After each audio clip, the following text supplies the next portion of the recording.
The topic of my presentation are organic pollutants. From the previous speaker, we heard a couple of times that concentrations and contamination of wastewater, treated wastewater by organic contaminants is a potential risk and should be considered later on if this water is reused. So I will start my presentation with some general description of contamination that is everywhere around us, because we are living in a technological society. We are using lots of chemicals. So every product in our kitchen, in our bathroom, cosmetics, cleaning products contains many chemical ingredients. Here are some statistics on the number of registered chemicals or chemicals used and their distribution between different types, like pharmaceuticals, cosmetic ingredients, food additives, pesticides, industrial chemicals, and so on. So all of this, many of these contaminants end up in a wastewater, they are treated, and then they can end up in a treated wastewater, because as we heard, conventional activated sludge treatment, it's not designed to remove organic micropollutants. It's designed to remove nutrients and macrocontaminants, but many microcontaminants can escape elimination, and they pass through all of these man-made barriers. Here is an example of pharmaceuticals, where you can see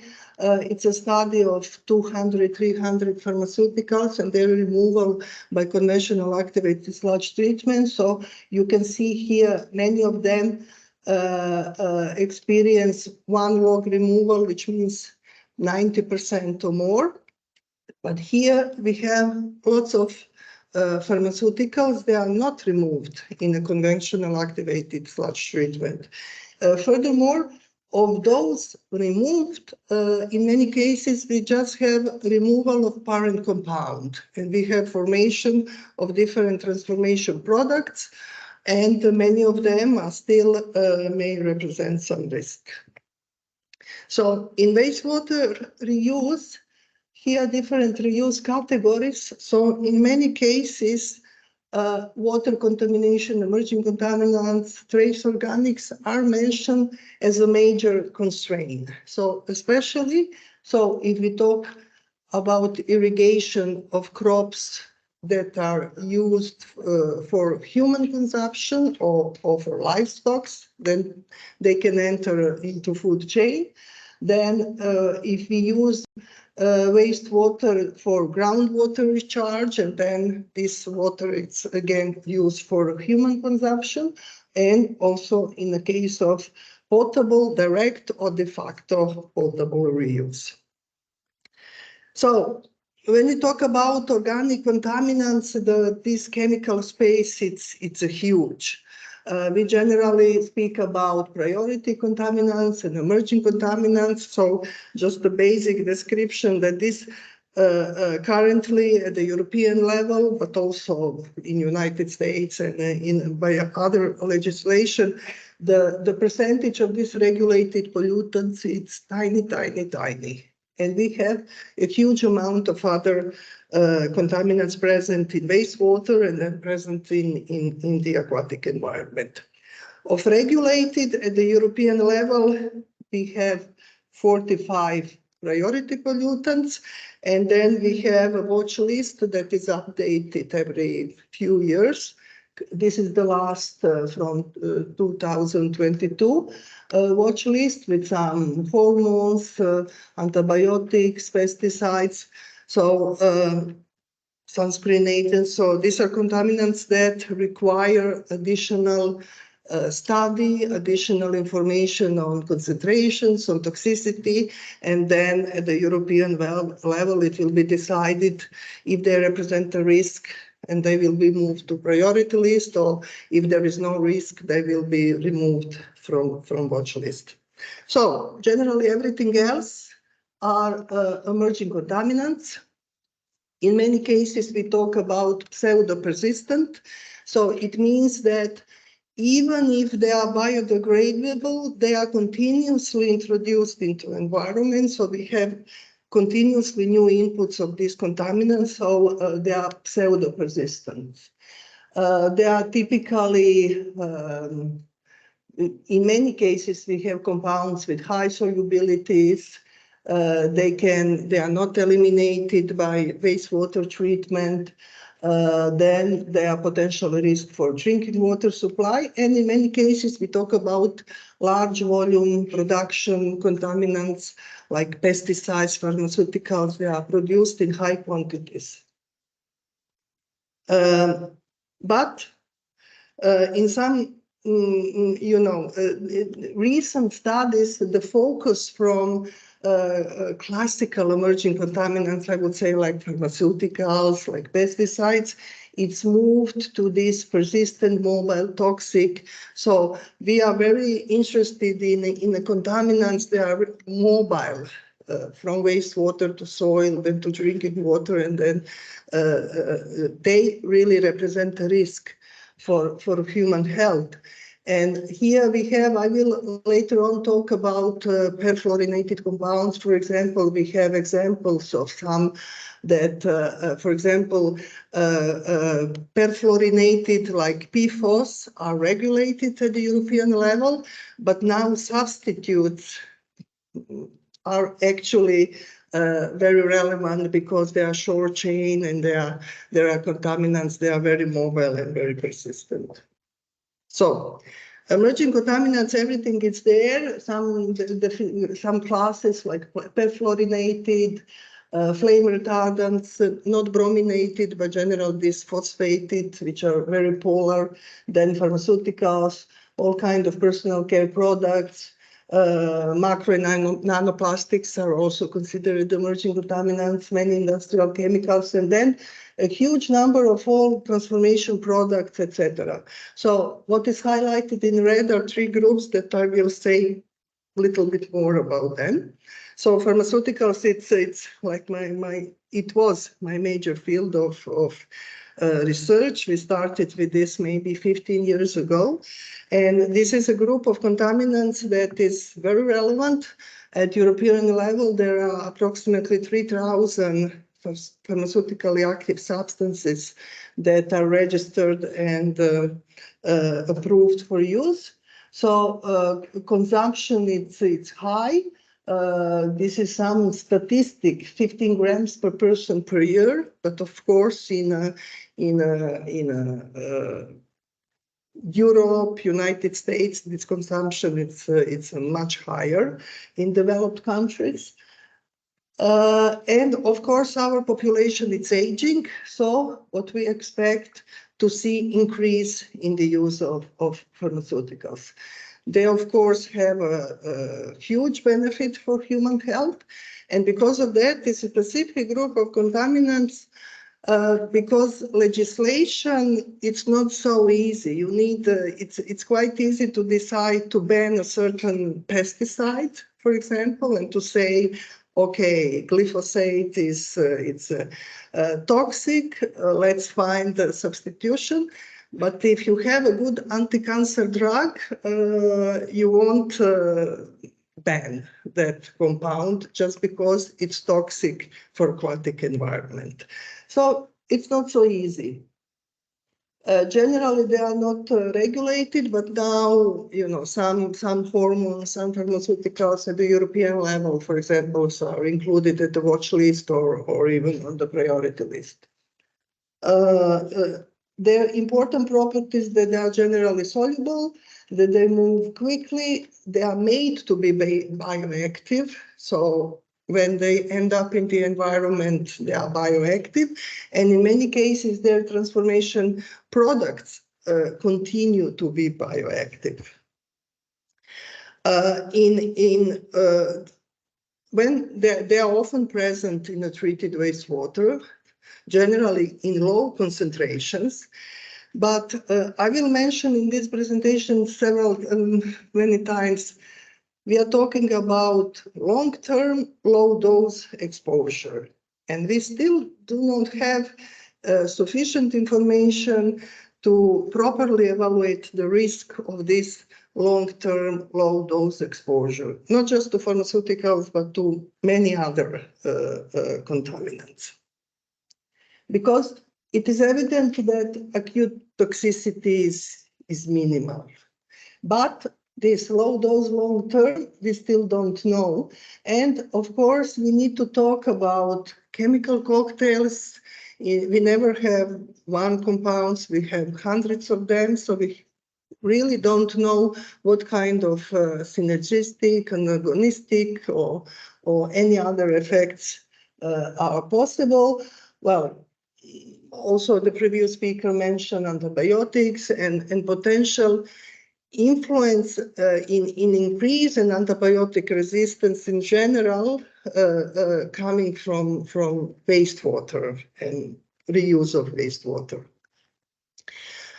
Here, when we talk about irrigation,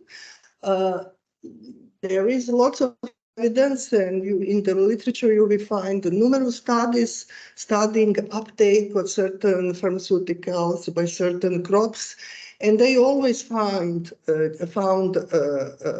contaminants in the plants, especially in these leafy greens like lettuce, spinach, cabbage. They accumulate if this type of crops is treated with reused wastewater that contains pharmaceuticals. For sure, these contaminants will be found also in these crops.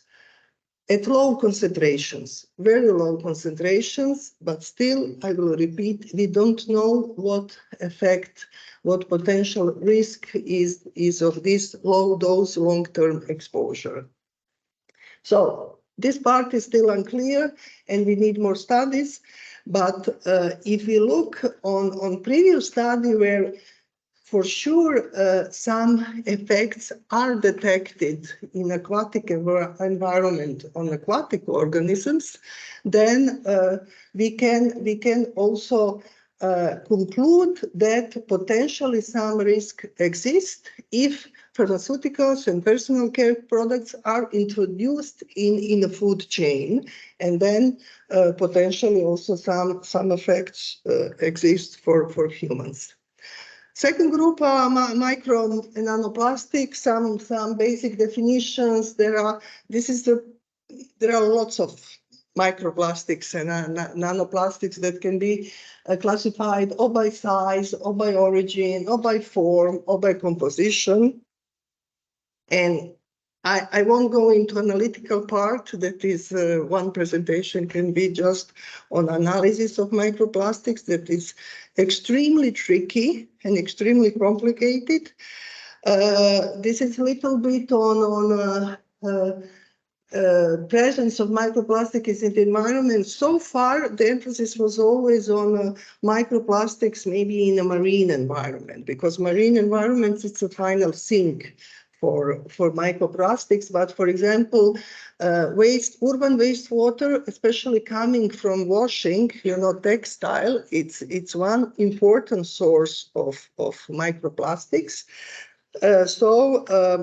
Then I will skip that and go here. Yeah, that water treatment does not address so far specifically removal of microplastics. There are studies, and you will always find that microplastics are removed quite well, 75 to 90% in the primary and secondary, and even more than 98% in the tertiary treatment. But again, considering the high volumes of wastewater and the quantity of microplastics present there, we still consider wastewater as important source of introduction of microplastics in the environment. And we need to take into account that when they are eliminated, they are actually just accumulated in a sewage sludge. So then, depending on the reuse of sewage sludge, they can represent a risk. The only way to really remove them, it's incineration or thermal treatment of sewage sludge. And the final group I will talk about are perfluorinated compounds that are also called forever chemicals.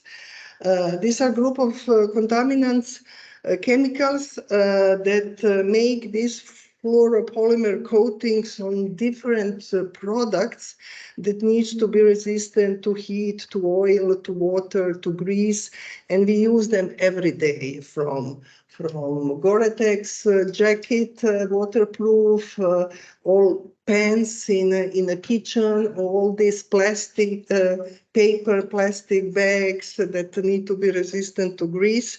So use of perfluorinated compounds is huge in many products that are in daily use. And some of them are compounds that are among the most persistent compounds in the environment. So here I put, even if we stop release today of PFAS, we shall detect PFAS for generations, because they are really forever chemicals. And today they are found everywhere, the North Pole, in the polar bears, or Antarctica, everywhere there are perfluorinated compounds. There are many of them. These are many isomers, many homologs, etc. So you can find even list of 14,000 unique chemicals. So this is the cycle exposure pathway. Wastewater here plays an important role. But the main origin are industry, consumer goods, and then everything goes through human exposure, they enter food chain, etc. So they are found in wastewater treatment plant effluents. So they are introduced in the aquatic environment, and also if this wastewater is used for irrigation or for discharge of aquifers, they are there. And there is evidence on uptake by plants. They enter food chain.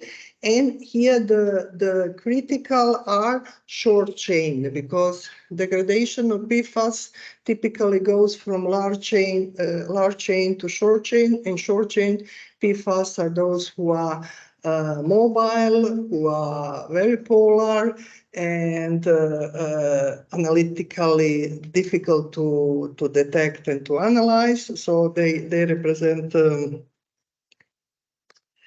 main problem. So I'm finalizing here. So that we initially started with PFOS and PFOA that are, for example, regulated at the European level, but there are many others, and major effects that are documented. There are cancerogenic compounds, immunotoxic. They have some endocrine disruption effects. They have effect on fetal and pregnancy outcome, etc. And here the problematic is this part that, so PFOS and PFOA are regulated and banned at the European level, so manufacturers are developing replacement compounds, and typically these are shorter chain substances like Genex, Adona, and they belong to this mobile, toxic, persistent compounds, so they can even produce more effects in the environment, and finally they enter food chain, enter drinking water, etc. So some conclusions at the end, that emerging contaminants are important issue regarding the safety of water reuse. So many legislations in many countries, everything that previous speaker showed, that regulation and these guidelines are always restricted. They talk about BOD, suspended solids, about bacteria, Escherichia, maybe residual chlorine, but emerging contaminants are not included into reuse standards. And there is evidence that if treated water is especially used for potable reuse or for irrigation of crops for human or livestock consumption. They may be considered as hazardous substances there. And then we need to think about pre-treatment or post-treatment method for this wastewater. In any case, needs to be fit for purpose. If you irrigate a golf field, you don't need the same level of treatment if you irrigate agricultural field where you plan to produce some crops for human consumption.